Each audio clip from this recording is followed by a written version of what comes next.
Hi friends, welcome to our channel. ఇంకా మన channel ని సబ్స్క్రైబ్ చేసుకోలేదా? ఇప్పుడే రెడ్ కలర్ సబ్స్క్రైబ్ బటన్ ని క్లిక్ చేసి నోటిఫికేషన్స్ అన్ని ఆన్ లో పెట్టుకోండి. Let's get in to the episode. Megastar Chiranjeevi నటిస్తున్న విశ్వంబర చిత్రంపై ఎలాంటి అంచనాలు ఉన్నాయో ప్రత్యేకంగా చెప్పనవసరం లేదు. చిరంజీవి ఫ్యాన్స్ అయితే విశ్వంబర జగదేక వీరుడు అతిలోక సుందరి మూవీని మించేలా ఉండాలని కోరుకుంటున్నారు. అందుకు కారణము లేకపోలేదు. ఈ మోడ్రన్ డేస్లో జానపద చిత్రాన్ని తీసి ఆడియన్స్ని మెప్పించడం అంటే అంత ఈజీ ఏం కాదు. అది రాజమౌళికి మాత్రమే సాధ్యమనేలా మారింది పరిస్థితి. ఎన్టీఆర్ ఏఎన్ఆర్ పీరియడ్లో జానపద పౌరాణిక చిత్రాలదే రాజ్యం. ఆ తర్వాత రాఘవేంద్రరావు, కోడి రామకృష్ణ లాంటి వారు అప్పుడప్పుడు అలాంటి మూవీస్ తీయాలని ప్రయత్నించారు. రాఘవేంద్రరావు డైరెక్షన్లో వచ్చిన జగదేక వీరుడు అతిలోక సుందరి, కోడి రామకృష్ణ దర్శకత్వంలో వచ్చిన అంజి వంటి సోషియో ఫ్యాంటసీ జోనర్ సినిమాలు అప్పట్లో బాగానే ఆడాయి. ఆ తర్వాత అలాంటి మూవీ జోనర్ని టచ్ చేయడానికి ఎవరూ ప్రయత్నించలేదు. ఇలాంటి సమయంలో young director science fiction genre కథను ముట్టుకున్నాడంటే సాహసం అనే చెప్పాలి. అతనే విశ్వంబర డైరెక్టర్ వశిష్ఠ. నందమూరి కళ్యాణ్ రామ్తో బింబిసారా అనే సోషియో ఫ్యాంటసీ జోనర్ మూవీ చేసి సూపర్ హిట్ అందుకున్నాడు. ఆ మూవీ కళ్యాణ్ రామ్ కెరీర్లోనే బిగ్గెస్ట్ హిట్గా నిలిచింది. వెంటనే చిరుతో మూవీకి గ్రీన్ సిగ్నల్ ఇచ్చాడు వశిష్ఠ. మెగాస్టార్ చిరంజీవితో సోషియో ఫ్యాంటసీ చిత్రాన్ని 200 కోట్ల భారీ బడ్జెట్తో తెరకెక్కిస్తున్నాడు.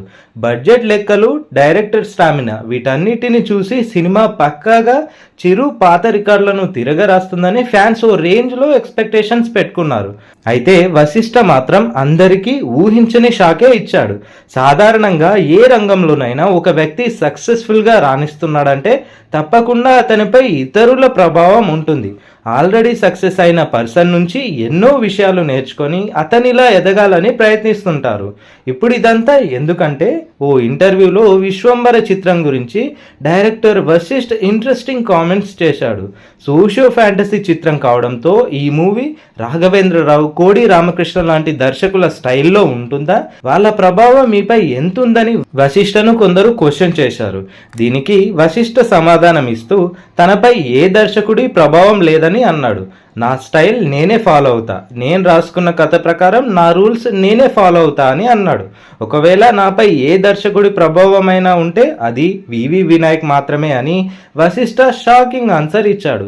వివి వినాయక్తో నేను చాలా కాలం ట్రావెల్ చేశాను. ఆయన కథని వివరించే విధానం నాకు చాలా ఇష్టం. కథ విషయంలో పక్కా క్లారిటీతో ఉంటాడని వశిష్ఠ చెప్పాడు. అంటే కోడి రామకృష్ణ, రాఘవేంద్రరావు విజువలైజేషన్కి తగ్గట్లు విశ్వంబర ఉండదన్నమాట. ఈ సినిమాపై వివి వినాయక్ మార్క్ మాత్రం పక్కాగా ఉండేలా కనిపిస్తోంది. వినాయక్ చిరుతో ఇదివరకే ఖైదీ నంబర్ 150, ఠాగూర్ సినిమాలు చేశాడు. ఇవి రెండు మంచి హిట్ సాధించాయి. ఇక విశ్వంబరలో క్యారెక్టర్లను ఎలా డిజైన్ చేశారన్న ప్రశ్నకు మూవీలో రాజుల కాలం నాటి గెటప్లు ఉండవు. చిరంజీవి గారిని ఫ్యాన్స్ ఎలా చూడడానికి ఇష్టపడతారో ఆయన అలాగే కనిపిస్తాడని వశిష్ఠ క్లియర్ కట్ గా చెప్పేశాడు. ఈ చిత్రంలో త్రిష హీరోయిన్ గా నటిస్తోంది. లోక కళ్యాణం కోసం విశ్వంలో జరిగే ఒక అద్భుతాన్ని సాధించే వీరుడిగా చిరంజీవి కనిపించబోతున్నట్లు తెలుస్తోంది.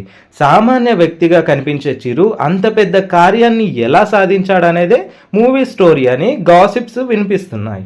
ఇప్పటికే ఈ మూవీ పలు షెడ్యూళ్లు కంప్లీట్ చేసుకుంది. ఇందులో చిరు విలన్ గా, కూనల్ కపూర్ ఎంట్రీ ఇచ్చాడు. మరి Vashishta mark science fiction movie ఎలా ఉంటుందో తెలియాలంటే వచ్చే ఏడాది సంక్రాంతి వరకు ఆగాల్సిందే. ఇదండి ఇవాల్టి వీడియో నచ్చితే పక్కగా లైక్ చేసి మీ ఫ్రెండ్స్ అండ్ ఫ్యామిలీ మెంబర్స్ కి షేర్ చేయండి. సబ్స్క్రైబ్ చేసుకోవడం మర్చిపోకండి. Thank you.